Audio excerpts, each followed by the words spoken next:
వచ్చింది.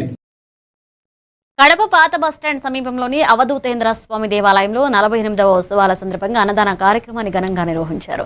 ఈ సందర్భంగా ఉత్సవ కమిటీ సభ్యులు మాట్లాడుతూ అవధూతేంద్ర స్వామి కడప పట్టణంలో సంచరిస్తూ భక్తులకు దివ్య లీలలు చూపించేవారని తెలిపారు. ఆయన మహిమలు కనీపిని ఎరగని విధంగా ఉండేవని, వివిధ రాష్ట్రాల నుంచి భక్తులు వచ్చి స్వామిని దర్శించుకున్నారని చెప్పారు. ఉత్సవాల్లో భాగంగా భక్తులకు అన్నప్రసాదం అందించి స్వామివారి ఆశీస్సులు పొందారు. ఇవాళ 48 అవుతుంది స్వామి ఆరాధోత్సవం జరుగుతూ ఉంది. ఇప్పటికి 47 సంవత్సరాల నుంచి అయిపోయింది. 48వ ఆరాధోత్సవము.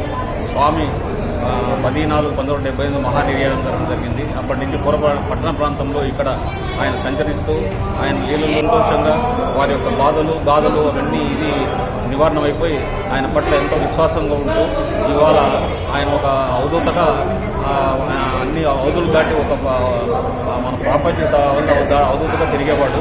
ఆయన ఒక లీలలు అయితే గడప పట్ల చెప్పలేనటువంటి ఇక్కడున్న పుస్తక రూపంలో పత్రిక రూపంలో ఆనాడే వచ్చిన ఇవాళ కూడా ఉన్నాయి.